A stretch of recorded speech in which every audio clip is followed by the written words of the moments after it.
സ്തോത്രം. ദൈവം നമ്മളെ ധാരാളമായിട്ട് അനുഗ്രഹിക്കട്ടെ. നമുക്ക് ഇന്നത്തെ ചിന്തയ്ക്ക് ഒരു വചനം വായിക്കാം. മത്തായി സുവിശേഷം 21 അധ്യായം അതിൻ്റെ 12 മുതൽ നമ്മൾ താഴോട്ട് വായിക്കുമ്പോൾ കർത്താവ് പറയുന്നത്, എൻ്റെ പ്രാർത്ഥനാലയം, സ്തോത്രം, അത് കള്ളന്മാരുടെ ഗുഹയല്ല എന്നാണ് കർത്താവ് പറയുന്നത്. പക്ഷേ എനിക്ക് ആ വചനം, സ്തോത്ര, ദൈവനാമത്തിൽ വായിച്ചു വന്നപ്പോൾ ആലയത്തിന് കർത്താവ്, സ്തോത്രം, ഇത്രയും വലിയ പ്രാധാന്യം കൊടുക്കുന്നതിൻ്റെ കാര്യം എന്താണ്? പ്രാർത്ഥനാലയം, സ്തോത്രം.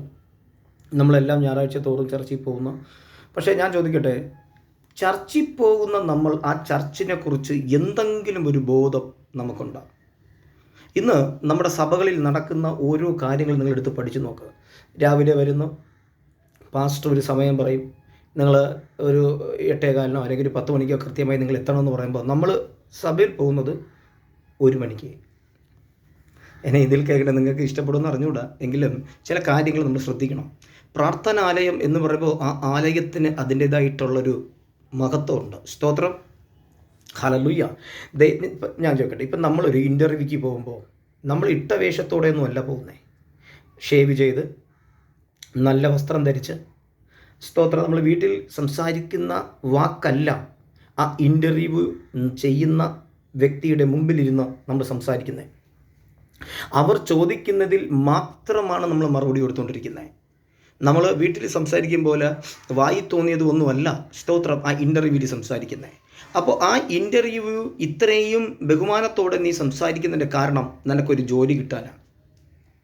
നിൻ്റെ നല്ല സംഭാഷണം, നിൻ്റെ ആ ഡ്രസ്സിങ്, നിൻ്റെ ആ ഇംഗ്ലീഷിലെ ആ സംസാരങ്ങൾ, ഇതെല്ലാം അവരെ ഇഷ്ടപ്പെട്ട് കഴിഞ്ഞാൽ ആ ഇൻ്റർവ്യൂ നിന്നെ. പിന്നെ രണ്ടാമത്തത് നിൻ്റെ പഠിത്തത്തിൻ്റെ ക്വാളിറ്റി, അതായത് നീ ഏതൊരു പഠിച്ചു, എങ്ങനെയാണ് എന്നുള്ളതൊക്കെയുള്ള ആ ഒരു ഇത്. ഞാൻ ചോദിക്കട്ടെ, ഈ ഇൻ്റർവ്യൂക്ക് ഇത്രയും ശ്രദ്ധ കൊടുത്ത് നീ ഇത് ചെയ്യുന്നെങ്കിൽ നീ ആലയത്തിൽ പോകുന്നത് എത്ര മണിക്കാണ്? നീ ആരാധനയിൽ പങ്കെടുക്കുന്നത് എത്ര മണിക്കാണ്? നീയും നിൻ്റെ കുടുംബവുമായിട്ട്, സ്തോത്രം, എത്ര മണിക്കാണ് യേശുവിനെ ആരാധിക്കാൻ ആലയത്തിൽ വരുന്നേ? പാസ്റ്റർ ഇവിടെ സ്തോത്രം പറഞ്ഞ് തുടങ്ങുമ്പോൾ തന്നെ ആളെ കാണാനില്ല. പാസ്റ്റർ ആശീർവാദം പറയുമ്പോഴാണ് നമ്മൾ കുടുംബമായി കയറി വരുന്നത്. ഞാൻ അതാ നേരത്തെ പറഞ്ഞേ, നിങ്ങൾക്കിത് ഇഷ്ടപ്പെടില്ല. അപ്പോൾ നിങ്ങൾ ഓരോ കാരണങ്ങൾ സംസാരിക്കുക. എന്തുവാ, നേരത്തെ എണീറ്റില്ല, മക്കളെ എണീപ്പിച്ചിട്ടില്ല, മക്കൾ ഉറങ്ങിപ്പോയി. ഞാൻ ചോദിക്കട്ടെ, പഠിക്കുന്ന മക്കളെ നിങ്ങൾ കൃത്യമായി ട്യൂഷന് പറഞ്ഞു വിടുമല്ലോ? കൃത്യമായി സമയത്തിന് നിങ്ങൾ ട്യൂഷന് നിങ്ങളുടെ മകനെ പറഞ്ഞു വിടുമല്ലോ? ആമേൻ, സ്തോത്രം. ദൈവാലയത്തിൽ ആമേൻ കൊച്ചുകുട്ടികളുടെ പ്രാർത്ഥനയുണ്ട്, BBS ഉണ്ട് എന്നൊക്കെ പറഞ്ഞാൽ നിങ്ങൾ എത്ര മണിക്കാണ് മക്കളെ പറഞ്ഞു വിടണേ? ഒരു ഉത്തരവാദിത്തം നമുക്കില്ല. പക്ഷെ നിങ്ങളവിടെ ശ്രദ്ധിക്കുക, ഇന്നത്തെ നമ്മളുടെ ചർച്ചുകളിൽ നമ്മുടെ യൂത്തുകൾ, നമ്മുടെ 21, 22, 18, 17 വയസ്സ് പ്രായമുള്ള മക്കളുടെ കയ്യിലെല്ലാം സെൽഫോണാണ്. അവരെങ്ങോട്ട് പോകുന്നു, എന്ത് ചെയ്യുന്നു, ഏത് ചെയ്യുന്നു എന്നൊന്നും നമുക്കറിയാൻ പറ്റുന്നില്ല. അവരാലയത്തിൽ വരുന്നു, ആലയത്തിനകത്തിരുന്നുകൊണ്ട് എന്നെ മെസ്സേജ് അയക്കുന്നു, നാളെ വരാം, മറ്റന്നാൾ വരാം, ഞാനിപ്പോൾ ചർച്ചിലാണ്, അല്ലേ? അവിടെ പാസ്റ്റർ കിടന്ന് ഭയങ്കര പ്രസംഗം. ഒന്ന് മനസ്സിലാക്കുക, കർത്താവ് പറയുന്നു, എൻ്റെ ആലയം പ്രാർത്ഥനാലയമാണ്. ആ ആലയത്തിന് നീ ഇമ്പോർട്ടിങ് കൊടുത്ത് തന്നെ നീ വരണം.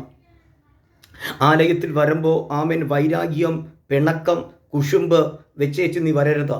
കർത്തൃമേശ എടുക്കുമ്പോൾ കർത്താവെ 2 തുള്ളി കണ്ണുനീരും വിട്ടിട്ട് പിന്നെ ഈ കുശുമ്പ് വൈരാഗ്യം അകത്ത് ഇരുന്നിട്ട് നീ കർത്തൃമേശ എടുക്കാൻ ഇരിക്കരുത്. ആലയം എന്ന് പറയുന്നത് അത് പ്രാർത്ഥനാലയം എന്നാണ് പറയുന്നത് യേശു. ആ പ്രാർത്ഥനാലയത്തിൽ വരുമ്പോൾ അവിടെ പ്രാവിനെ വിൽക്കുന്നവരുണ്ട്, നാണയം വിൽക്കുന്നവരുണ്ട്, അവരെയൊക്കെ കർത്താവ് അടിച്ച് ഓടിക്കുന്നുണ്ട്. സ്തോത്രം. ആ അടിച്ച് ഓടിച്ചതിന് ശേഷമാണ് പറയുന്നത്, ഇതെൻ്റെ പ്രാർത്ഥനാലയം. പക്ഷെ അവിടെ നിങ്ങൾ ശ്രദ്ധിച്ചു നോക്കുക, ആ ഒരു ഒറ്റ വിഷയം കഴിഞ്ഞതിന് ശേഷം അവരുടെ മുടന്തർ വരുന്നു, കുരുടർ വരുന്നു, അവർ സൗഖ്യമാകുന്നു. ഹലോ, ശ്രദ്ധിക്കേ. പക്ഷേ ഈ സൗഖ്യവും ഒക്കെ നടക്കുമ്പോൾ അവിടെ ശാസ്ത്രിമാർക്കും പരീക്ഷന്മാർക്കൊന്നും അതങ്ങോട്ട് വലിയ താല്പര്യപ്പെടുന്നില്ല. നമ്മുടെ ആലയത്തിൽ നമ്മളാണ് ചില ചട്ടങ്ങൾ വെച്ചിരിക്കുന്നത്. സെക്രട്ടറി, പ്രസിഡന്റ് എന്നൊക്കെ വെച്ച് ഒരു ചട്ടം ഉണ്ടാക്കി ആ ചട്ടത്തിനകത്ത് അവിടുത്തെ പാസ്റ്റർ ബൊമ്മയായിരിക്കുകയാണ്. സ്തോത്രം. ദൈവത്തിൻ്റെ അഭിഷിക്തൻ എന്ന് പറഞ്ഞ വ്യക്തിയെ ഭയപ്പെടുത്തി ഒരു ബൊമ്മയാക്കി വെച്ചിരിക്കുന്നു. ചില സ്ഥലങ്ങളിലൊക്കെ ഞങ്ങൾ ചെല്ലുമ്പോൾ, സ്തോത്രം, ഇന്ന രീതിയിൽ പ്രസംഗിക്കണേ, അധികം അന്യഭാഷയൊന്നും പറഞ്ഞോളല്ലേ. ഞാൻ പറയും, ഒരു കാര്യം ചെയ്യും, നിങ്ങൾ കയറി പ്രസംഗിക്ക്, എൻ്റെ പാട്ടിന് വിടും. ആമേൻ. അത് സെക്രട്ടറിക്ക് ഇഷ്ടപ്പെടില്ല, അത് പ്രസിഡന്റിന് ഇഷ്ടപ്പെടില്ല, നമ്മുടെ വിശ്വാസികൾക്ക് അത്ര ഇഷ്ടപ്പെടില്ല. ഞാൻ പറഞ്ഞു, നിങ്ങളൊരു കാര്യം ചെയ്യും പാസ്റ്റർ, നിങ്ങൾ എന്നെ പ്രാർത്ഥിക്കും, ഞാൻ കീ കൊടുക്കുന്ന പാവയല്ല. ഹല്ലേലൂയ. അതാ നേരത്തെ പറഞ്ഞേ, ഈ പ്രസംഗം നിങ്ങൾക്ക് ഇഷ്ടപ്പെടില്ല. ഇഷ്ടപ്പെട്ടാലും ഇഷ്ടപ്പെട്ടില്ലെങ്കിലും സ്തോത്രം, ഒരു സ്ഥലത്ത് നടക്കുന്ന കാര്യമല്ല ഈ പറയുന്നത്. ഇന്ന് അനേക ദൈവാലയങ്ങൾ നിങ്ങൾ ശ്രദ്ധിച്ചു നോക്ക്. കുറേ പേര് ഫുട്ബോൾ കളി, കുറേ പേര് ക്രിക്കറ്റ് കളി. യേശു ക്രിക്കറ്റ് കളിച്ചിട്ടുണ്ടോയെന്ന് കേട്ടാൽ എനിക്കറിഞ്ഞുകൂടാ. സ്തോത്രം, ഫുട്ബോൾ കളിച്ചിട്ടുണ്ടോയെന്ന് കേട്ടാലും എനിക്കറിഞ്ഞുകൂടാ. കാരണം അവർ പറയുന്നത് യൂത്തുകളെ ആകർഷിക്കാൻ. ഞാൻ ചോദിക്കട്ടെ, കർത്താവിൻ്റെ തിരുവചനം പറയുന്നു, മഴ പെയ്തു, മഴ അയച്ചു, നോഹയുടെ പെട്ടകം പണി. അതിനകത്ത് എത്ര യൂത്തുകളുണ്ടായിരുന്നു നിങ്ങൾ ശ്രദ്ധിക്കേ. നോഹയുടെ കുടുംബം അല്ലേ, അവർ എന്ത് അനുസരണയോടുകൂടി ദൈവവചനം കേട്ട് ആ പെട്ടകത്തിനകത്ത് ഒരുമിച്ചിരുന്നു. ഇന്ന് നമ്മുടെ സഭകളിൽ നമ്മുടെ പാസ്റ്റേഴ്സിൻ്റെ മക്കൾ, പാസ്റ്റേഴ്സിൻ്റെ വൈഫ് എത്ര പേരാണ് ഒരുമിച്ചിരിക്കുന്നത്? അത് ആലയമല്ലേ, ദൈവാലയമല്ലേ? നമ്മുടെ വീട് എന്തും ഭംഗിയായി വീട് വൃത്തിയാക്കി തൂത്ത് വൃത്തിയാക്കി നല്ല ഭംഗിയായിട്ടിട്ടിരിക്കുന്നു. പക്ഷെ എന്തുകൊണ്ട് നമ്മുടെ ആലയം അങ്ങനെ? ആ ആലയത്തിനകത്ത് എന്താ വരേണ്ടേ? സ്തോത്രം പറയുമ്പോൾ തന്നെ ദൈവ സാന്നിധ്യം ഇറങ്ങേണ്ട ആലയമല്ലേ? നിങ്ങൾ എൻ്റെ മന്ദിരം, നിങ്ങളിൽ വസിക്കുന്നത് ദൈവത്തിൻ്റെ ആത്മാവ് എന്ന് പറയുമ്പോൾ ഞായറാഴ്ച തോറും ഓരോരുത്തരും ആലയങ്ങളായി മാറുകയാണ്. പക്ഷേ എത്ര പേരാണ് അതിനെ മനസ്സിലാക്കിയെടുക്കുന്നത്? പാസ്റ്റർ എന്നെ ഇന്നലെ കുറ്റിവെച്ചുള്ള സംസാരിച്ചു. പാസ്റ്റർ ഇന്നലെ എന്നെ സ്തോത്രം വചനത്തിൽ കൂടി എന്നെ കുത്തി അല്ലേ? എന്തുകൊണ്ടാണ് നമ്മുടെ ചർച്ചകളിൽ ഇന്ന് അത്ഭുതം നടക്കാത്തേ? എന്നും ഒരമ്മച്ചി പാടും, എന്നും ഒരമ്മച്ചിക്ക് ഭൂതം ഇളവും, എന്നും ഒരു ചേച്ചിക്ക് ഭൂതം ഇളവും. അതേ ഭൂതം അടുത്ത ഞായറാഴ്ച ഇളവും. 21 ദിവസത്തെ ഫാസ്റ്റിംഗ് പ്രെയർ വെച്ച് അതിനകത്ത് പുതിയ പാസ്റ്റർമാർ വന്നു കഴിഞ്ഞാൽ വിലാലിൽ നിന്നും സ്തോത്രം ദൂതുകളുമായിട്ട് വരുന്ന പാസ്റ്റർമാർ ഈ സഭയ്ക്കകത്ത് ഭൂതങ്ങളൊക്കെ ജോലിയേ ഉള്ളൂ. കഴിഞ്ഞ പ്രാവശ്യം ആ ശരീരത്തിൽ നിന്ന് ഭൂതം ഇളവിപ്പോയതാണ്. അങ്ങേ പ്രാവശ്യം സഭ പാസ്റ്റർ പ്രാർത്ഥിച്ച് ഭൂതം ഇളവിയതാണ്. വീണ്ടും അതേ അമ്മാമ്മയുടെയും അതേ ചേച്ചിയുടെയും നിന്നും ആ ഭൂതം പിന്നെ ഇളവുന്നു. നിങ്ങൾ ചിന്തിക്കേ, നന്നായിട്ട് ചിന്തിക്കേ. എന്തുകൊണ്ട് ഭൂതം നിങ്ങളെ ശരീരം വിട്ട് പോകാതെ നിൽക്കുന്നത്? എന്ത് കാരണം? ഈ ഭൂതത്തെ വെച്ചുകൊണ്ടല്ലേ വീണ്ടും വീണ്ടും വീണ്ടും വീണ്ടും ആലയത്തിൽ കടന്നു പോകുന്നത്? ഞാൻ ചോദിക്കട്ടെ, 6000 ഭൂതം ബാധിച്ചവന് എത്ര ഭൂതം തിരിച്ചു കയറി? നിങ്ങൾ ചിന്തിക്കേ. ദൈവവചനത്തിൻ്റെ കാര്യമല്ലേ സംസാരിക്കുന്നത്? അപ്പോൾ നമ്മുടെ പ്രാർത്ഥന ആലയത്തിനകത്ത് എന്തുകൊണ്ട് ഇന്ന് അത്ഭുതങ്ങൾ സംഭവിക്കാത്തേ? കർത്താവിൻ്റെ വചനം പറയുന്നു, ആലയം ശുദ്ധീകരണത്തിൻ്റെ വാക്കുകൾ സംസാരിച്ച് തീർന്നതിന് മുമ്പ് ആലയത്തിലേക്ക് ഓടി കുരുടരും മുടന്തരും ഒക്കെ പതിയെ വരുന്നു. അവർ പരിപൂർണ സൗഖ്യമായി. അവിടെ ശാസ്ത്രിമാരുണ്ടല്ലോ, ന്യായശാസ്ത്രിമാരുണ്ടല്ലോ, മോശയുടെ ന്യായപ്രമാണം നന്നായി മനസ്സിലാക്കി നിൽക്കുന്ന വ്യക്തികൾ അവിടെ ഉണ്ടല്ലോ. എന്തുകൊണ്ട് അവരെ സൗഖ്യമാക്കിയില്ല? സ്തോത്രം. ഇത് നമ്മളെ ചർച്ചിലൊരു ചട്ടക്കൂട്. നമ്മുടെ പാസ്റ്ററിന് ഇഷ്ടപ്പെട്ടവരെ നമ്മളെ ചർച്ചിൽ പ്രസംഗിക്കാൻ വിളിക്കൂ. നമ്മളുടെ സെക്രട്ടറി പറയുന്ന വ്യക്തികളെ നമ്മളെ പ്രസംഗിക്കാൻ വിളിക്കൂ. പാസ്റ്ററെ, ഞാൻ യൂട്യൂബിലൊരു പാസ്റ്ററെ കുറിച്ച് കേട്ടെ, നല്ല പാസ്റ്റർ. അതാകുമ്പോൾ ഉണ്ടല്ലോ, നിന്റെ തെറ്റുകളെ കുറിച്ച് പറയൂല. കാറ് കിട്ടും, കുതിര കിട്ടും അല്ലേ, പ്ലെയിന് കിട്ടും, ഇതൊക്കെ പറയുന്നവർ അത് എന്ത് പറയുന്നേ, ഈ എന്താ പറയാ,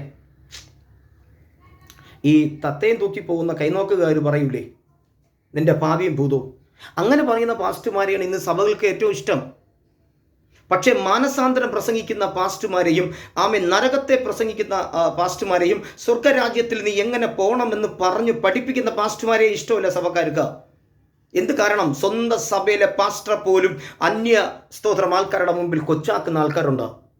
നീ പോകുന്ന സഭയ്ക്കകത്ത് ഇന്നും അത്ഭുതങ്ങൾ സംഭവിക്കാത്തതിൻ്റെ കാരണം നീയാ. എന്ത് സംഭവിച്ചെന്ന് പറയുമ്പോൾ നിന്റെ ഹൃദയത്തിലിരിക്കുന്ന കയ്പ. തിരുവചനത്തിൽ നിങ്ങൾ വായിച്ചു നോക്കുക. മത്തായി സുവിശേഷം 21-ാം അധ്യായം ആ ഫസ്റ്റ് തൊട്ട് താഴെ വരെ നിങ്ങൾ വായിച്ചു നോക്കുക. അത്ഭുതം നടക്കാത്തതിൻ്റെ കാരണം കർത്താവ് കണ്ടുപിടിച്ചു. ആലയത്തിനകത്ത് എന്താ? പ്രാവ് വിൽക്കുന്നു, നാണയം വിൽക്കുന്നു. ഇന്ന് സ്തോത്രം ചർച്ചകളിൽ എന്തൊക്കെ ഉണ്ടെന്നറിയാമോ? ലേലം വിളി, അത് വിളി, ഇത് വിളി, മറ്റത് വിളി. എടാ, അത് പ്രാർത്ഥനാലയോ? നിന്റെ കണ്ണുനീര് വീഴേണ്ട ആലയോ അത്? നീ പ്രാർത്ഥിച്ച് ദൈവാത്മാവിൽ കർത്താവെ നിന്റെ ഹൃദയം പങ്കുവെക്കുന്നതാണ്. ഒരു മാസം 4 ആഴ്ച ഉണ്ടെങ്കിൽ ആ 4 ആഴ്ചയും നീ ദൈവസന്നിധിയിൽ ഞായറാഴ്ച, എന്തിനാ ഞായറാഴ്ച വരുന്നേ? നിന്റെ ഹൃദയത്തിൻ്റെ വേദനകളെ ദൈവത്തിൽ പങ്കുവെക്കാൻ. പക്ഷെ നീ പറഞ്ഞതാ, ശാന്ത ചേച്ചി വന്നാ, ഞാൻ ഇരിക്കുന്ന സീറ്റിൽ വേറെ ആളിരിക്കുന്നു, പിന്നെ ഞാൻ ഇപ്പുറത്തിരുന്ന് എനിക്ക് ആരാധന വന്നില്ല, ഞാൻ എന്നും ഇരിക്കുന്ന ആ മൂലയോട് ചേർന്നിരിക്കുന്ന ആ സ്ഥലത്ത് എനിക്കിരുന്നാലേ ആത്മാവ് നിറയൂ. പുതിയ ആൾക്കാരൊക്കെ വന്നല്ലേ? അല്ല, ഇന്ന് പാസ്റ്ററിൻ്റെ പ്രസംഗം കേട്ടപ്പോൾ എനിക്ക് അപ്പോഴേ തോന്നി നമുക്കിട്ടെന്തോ. അത് പിന്നെ ഒരു കാര്യമുണ്ട്, ആദ്യ കാലഘട്ടത്തിൽ പാസ്റ്റർ വന്നപ്പോൾ നമ്മളെ ഉണ്ടായിരുന്നുള്ളൂ. ഇപ്പം നമ്മളെയൊന്നും വലിയ താല്പര്യമില്ല. ഇപ്പം പുതിയ ആൾക്കാർ. ഈ മനോഭാവം കൊണ്ട് നീ എങ്ങനെ, ഈ സ്നാനപ്പെട്ട നിനക്ക് എങ്ങനെ ഈ മനോഭാവം ഉണ്ടാകുന്നു? അത് പ്രാർത്ഥനാലയമല്ലേ? സ്തോത്രം. 120 പേര് ഒരുമിച്ച് ഇരുന്ന സമയത്ത് എന്ത് സംഭവിച്ചു? ആത്മാവിൻ്റെ തീ ഇറങ്ങി. അവർ പ്രവചിച്ചു. സ്തോത്രം. അവർ അത്ഭുതങ്ങൾ ചെയ്തു. അപ്പോസ്തലന്മാർ പത്രോസ് എണീറ്റിൽ നിന്ന് പ്രസംഗിച്ചപ്പോൾ 3000 പേര് മാനസാന്തരപ്പെട്ടു. ഇന്ന് ആമേൻ സ്തോത്രം സഭകളിൽ നടക്കണം എന്താ? ആമേൻ സ്തോത്രം വിശുദ്ധ ആരാധന കഴിഞ്ഞ് തീരണ്ട, അതിനു മുമ്പേ നുണ സംസാരിക്കാൻ തുടങ്ങും. നമ്മൾ അഭിഷിക്തന്മാരെ കുറിച്ച് സ്തോത്രം ഒത്തിരി ബാഡ് വാക്കുകൾ പറയാൻ തുടങ്ങും. അതൊക്കെ ഈ ആലയത്തിനകത്താണ്. ഇനി സഭയ്ക്കകത്ത് ആമേൻ പ്രാർത്ഥന കഴിഞ്ഞ ഉച്ചഭക്ഷണമുണ്ട്. അതിനു പോലും എനിക്ക് ആ കറി തന്നില്ല കേട്ടോ. ആ കറി മറ്റേ ചേച്ചി മാറ്റി വെച്ച്. അയ്യോ, നിങ്ങൾ ചിന്തിക്കും ഞാൻ പറഞ്ഞ ശരിയോ തെറ്റോ? ഇന്ന് ആലയങ്ങളിൽ എന്തുകൊണ്ടാണ് അത്ഭുതങ്ങൾ നടക്കാത്തത്? എന്തുകൊണ്ടാണ് മാനസാന്തരം പ്രസംഗിക്കാൻ പറ്റാത്തതിൻ്റെ കാരണം സ്തോത്രം ഒരുവൻ മാനസാന്തരപ്പെടത്തക്ക നിലവാരത്തിൽ അവിടുത്തെ പാസ്റ്ററിനെ ദൈവം ഉപയോഗിക്കുമ്പോൾ ആ പാസ്റ്ററിനെ എങ്ങനെയെങ്കിലും സ്ഥലം മാറ്റാൻ നോക്കും. ഉടനെ തന്നെ സംഘടനക്കാരോട് അറിയിക്കും, പാസ്റ്റർ ഇന്ന രീതിയിൽ ഇന്ന വീട്ടിൽ പോകുന്നുണ്ട്, ഇന്ന ആളായിട്ട് സംസാരിക്കുന്നുണ്ട്. അടാ, ഇത് ഏതാത്മാവാ? ഇത് ഏതാത്മാവാ നിന്നെ നയിക്കുന്നേ? ഞായറാഴ്ച ആകുമ്പോൾ നീ ഭയങ്കര പാട്ടും ഭയങ്കര പ്രാർത്ഥനയും. നിന്നെ നിർത്തിയിരിക്കുന്നത് ദൈവമാണ്. സഭ പാസ്റ്ററെ ശ്രദ്ധിച്ചു കേട്ടോ. കർത്താവാ നിന്നെ വിളിച്ചിരിക്കുന്നേ. ഒരു ആലയത്തിൽ നിന്നെ ആക്കുമ്പോൾ ഒരു മനുഷ്യരുടെ വാക്ക് നീ കേൾക്കരുത്. നീ കേൾക്കേണ്ടത് പരിശുദ്ധാത്മാവിൻ്റെ വാക്കാ. ഒന്ന് നിങ്ങൾ ശ്രദ്ധിക്കുക. നോഹ ആരുടെ വാക്ക് കേട്ട്? എത്ര മനുഷ്യരെ വാക്ക് കേട്ട്? സ്വന്തം ഭാര്യയുടെ വാക്ക് കേട്ട, മക്കളുടെ വാക്ക് കേട്ട. അത് തെറ്റിദ്ധരിച്ചല്ല ഞാൻ ഈ സംസാരിക്കുന്നേ. നോഹയിൽ നിന്നുള്ള അഭിഷേകം തൻ്റെ മക്കളിൽ, ഭാര്യയിൽ, അവർ ഒരുമിച്ചും ആ പെട്ടകം പണിഞ്ഞപ്പോൾ ഒരു കുറ്റങ്ങളോ തെറ്റുകളോ അങ്ങോട്ടും ഇങ്ങോട്ടും സംസാരിക്കണില്ല. സ്തോത്രം. ഇവിടെ ഭർത്താവ് എന്തെങ്കിലും ആത്മീയതയിൽ പറഞ്ഞാൽ സ്തോത്രം അപ്പോൾ ഭാര്യ തിരിയും. നിങ്ങൾ എന്തിനാ അങ്ങനെ സംസാരിച്ച? അത് തെറ്റല്ലേ? നമ്മളെ കൂടെ നിൽക്കുന്നതല്ലേ? നമ്മൾ എന്ത് പറഞ്ഞാലും കേൾക്കുന്നവരല്ലേ? ഇതാണ് പ്രാർത്ഥന ആൻറ്റിയുടെ സ്വഭാവം. പക്ഷേ പ്രാർത്ഥിക്കുന്ന പാസ്റ്റർ പറയും, അല്ല, പരിശുദ്ധാത്മാവിനോട് സംസാരിക്കാൻ പറഞ്ഞു. ഹലോ, ഇന്ന് അനേക സഭകളിൽ പാസ്റ്റ് ആൻറ്റിയും പാസ്റ്റിൻ്റെ ആമേൻ ആമേൻ ആമേൻ ആമേൻ പാസ്റ്റും രണ്ട് തട്ടായി നിൽക്കി. ആർക്കും അറിഞ്ഞൂടാ? സാത്താൻ അറിയാം. അവൻ അതിൽ കറക്റ്റ് സൂചി ഇറക്കും. ഒരുമിച്ച് നിന്നാലല്ലേ ഉള്ളൂ. പക്ഷേ നോഹയുടെ കുടുംബത്തിൽ അങ്ങനെ നടക്കാൻ പറ്റിയില്ല. പിന്നത്തേതിൽ പറ്റി. നോഹയുടെ നഗ്നത എന്തോ ആയി, അങ്ങനെയൊക്കെയുള്ള കാര്യങ്ങളാണ്. പക്ഷെ ഞാനിവിടെ പറയുന്നത് ദൈവത്തിൻ്റെ ആലയത്തിന് അതിൻ്റെതായ ബഹുമാനം കൊടുക്കുക. നേരത്തെ വന്ന് ദൈവത്തെ ആരാധിക്കാനുള്ളൊരു മനസ്സ് നിങ്ങൾക്കുണ്ടാവണം. ദൈവാലയം ഒരു ഏരിയയിൽ ഉണ്ടെങ്കിൽ നിങ്ങൾ ശ്രദ്ധിച്ചിട്ടുണ്ടോ? അബ്രഹാം ദൈവം എപ്പോഴൊക്കെ സംസാരിച്ചോ അവിടെ അങ്ങനെ ഒരു യാഗപീഠം പണിതെന്നാണ് പറയുന്നത്. കാരണം ആ ദേശത്ത് അത്ര വലിയ സ്പിരിറ്റുകളുണ്ട്. പക്ഷെ ആ ദേശത്തെ വെല്ലത്തക്ക നിലവാരത്തിൽ കർത്താവ് ഇറങ്ങിയ സ്ഥലത്ത് അവൻ യാഗപീഠം പണിഞ്ഞെന്ന് പക്ക ബൈബിൾ എഴുതിയിട്ടുണ്ടെങ്കിൽ നീ പോകുന്ന ചർച്ചിൽ ശ്രദ്ധിച്ചോ, നീ പോകുന്ന ചർച്ചിൽ ദൈവത്തിൻ്റെ ആത്മാവ് വരണം, പരിശുദ്ധാത്മാവിൽ നിറയണം. എന്നെ ഇതിൽ കൂടി കേൾക്കുന്ന നിങ്ങളോട് പറയാനുള്ളത്, ദൈവം നിന്നെ വിളിച്ചിരിക്കുന്നത് ദൈവത്തിൻ്റെ വേലയ്ക്കാണ്. പറ, കർത്താവേ, എനിക്ക് അങ്ങനത്തെ സ്വഭാവം ഉണ്ടായിരുന്നു, അങ്ങനത്തെ ചിന്ത എനിക്ക് ഉണ്ടായിരുന്നു, പക്ഷേ എനിക്കിനിത് വേണ്ടപ്പാ. നിൻ്റെ ആലയം, ദേവാലയം, അത് പ്രാർത്ഥനാലയമെന്ന കർത്താവെ മത്തായി സുവിശേഷത്തിൽ 21-ാം അധ്യായത്തിൽ നന്നായിട്ട് പറയുന്നുണ്ടല്ലപ്പാ. എന്നെ ഒന്ന് ശുദ്ധീകരിക്കണേ. ഞായറാഴ്ച തോറും കർത്താവ് എന്നെ നിൻ്റെ രക്തത്താൽ കഴുകണമേ. എത്ര പേര് പ്രാർത്ഥിക്കും? ഇത് സഭയെ ചെല്ലുമ്പോൾ തന്നെ അലങ്കോലപ്പെടും. നീ പറയണം, ഞാൻ മുഖേന ഈ സഭയിൽ ഒരു അനർത്ഥം വരരുത്. സാത്താൻ ഭൂമിയിൽ പല ഇടങ്ങളിലെന്നല്ല, മൊത്തത്തോടെ അവനിങ്ങനെ ഊടാടി നടക്കുക. സ്തോത്രം. മനസ്സിലാക്കുക, അവന് ഏറ്റവും കൂടുതൽ കണ്ടുകൂടാത്ത 2 വ്യക്തികളേ ഉള്ളൂ. ആരാധിക്കുന്ന ഒരുത്തനെ, പ്രാർത്ഥിക്കുന്ന വ്യക്തിയെ. ഈ 2 വ്യക്തികളെയും അവനെ എന്ത് വില കൊടുത്തും അവൻ താഴെയിടാൻ നോക്കും. പ്രാർത്ഥിക്കുന്നവനെയും ദൈവത്തെ ആരാധിക്കുന്നവനെയും. ശ്രദ്ധിക്കേ, നമ്മുടെ ആലയം പ്രാർത്ഥനാലയം, അതിനകത്ത് നടക്കുന്ന ഓരോ വിഷയങ്ങളും അത് ആത്മാവിനോട് യോജിച്ചതല്ല, മാനുഷിക ചിന്തകൾ. ഇവിടെ ഒരു ഉപവാസം വയ്ക്കുമെങ്കിൽ അപ്പുറത്തെ ചർച്ചിൽ അടുത്ത 25 ദിവസത്തെ ഫാസ്റ്റിംഗ് പ്രയർ. നിങ്ങൾ ചിന്തിച്ചിട്ടുണ്ടോ? യൂത്തുകളുടെ ആ ഒരു വിഷയം നിങ്ങൾ ശ്രദ്ധിച്ചിട്ടുണ്ടോ? എത്രത്തോളം നിങ്ങൾ ശ്രദ്ധിക്കപ്പാ, ഞാൻ പറഞ്ഞത് തെറ്റാണെന്ന്. അവരുടെയൊക്കെ ഫോണിൽ ദൈവഹിതമില്ലാത്തത് ചിന്തിക്കുക നിങ്ങളാ. അതുകൊണ്ട് നിങ്ങളോട് ഞാൻ തുറന്നു പറയുന്നു, പ്രാർത്ഥനാലയം, പ്രാർത്ഥിക്കുന്ന ആലയം, അത് ദൈവത്തിൻ്റെ ആലയമാണ്. ആ ദൈവത്തിൻ്റെ മുമ്പിലാണ്. അതാണ് കൊർന്നല്യോസ് പത്രോസിൻ്റെ അടുക്ക പത്രോസ് കൊർന്നല്യോസിൻ്റെ ഭവനത്തിൽ വരുമ്പോൾ കൊർന്നല്യോസ് അങ്ങനെ കാൽക്കൽ വീഴണം. എന്നിട്ട് പറയണം, ഞങ്ങൾ ഇവിടെ ദൈവത്തിൻ്റെ മുമ്പിലിരിക്കുന്ന. പത്രോസ് പറഞ്ഞു, അയ്യോ ഞാൻ നിങ്ങളോടൊപ്പം ഒരു സാധാ മനുഷ്യനാണ്. അല്ലല്ലല്ല, നിങ്ങൾ ദൈവത്തിൻ്റെ ദാസൻ. ബഹുമാനിക്ക് എന്നെയല്ല, യേശുവിനെ. നിങ്ങളുടെ സഭ പാസ്റ്ററെ ബഹുമാനിക്ക്, ഹൃദയം തുറന്ന് ബഹുമാനിക്ക്, വിട്ടുകൊടുക്കരുത്. ആലയം ദൈവത്തിൻ്റെത്. അത്ഭുതങ്ങൾ നടക്കണം. സ്തോത്രം. കുരുടർ കാണണം, മുടന്തർ നടക്കണം, ചെകിടർ കേൾക്കണം. നിന്റെ സഭയ്ക്കകത്ത് ഒരു വ്യക്തി വന്നാൽ അവൻ മാനസാന്തരപ്പെട്ടേ പുറത്തിറങ്ങാവൂ. അഭിഷേകത്തിനായി പ്രാർത്ഥിക്ക്. ദൈവം നിങ്ങളെ ധാരാളമായിട്ട് അനുഗ്രഹിക്കട്ടെ. സ്തോത്രം. ആമേൻ. ആരെയും പുച്ഛിച്ചതല്ല, ആരെയും എന്തു പറയുന്നത്, ഇൻസൾട്ട് ചെയ്തതുമല്ല കേട്ടോ. ദൈവം ധാരാളമായിട്ട് അനുഗ്രഹിക്കട്ടെ. നിങ്ങൾക്ക് ഈ പ്രസംഗങ്ങൾ, ഈ വാക്കുകളൊക്കെ നിങ്ങളുടെ ഹൃദയത്തിൽ ഇഷ്ടപ്പെട്ടെങ്കിൽ ഞങ്ങളുടെ ചാനലൊന്ന് സബ്സ്ക്രൈബ് ചെയ്യണം, മറക്കരുത്. ദൈവം നിങ്ങളെല്ലാവരെയും ധാരാളമായിട്ടും അനുഗ്രഹിക്കട്ടെ. സ്തോത്രം. ആമേൻ.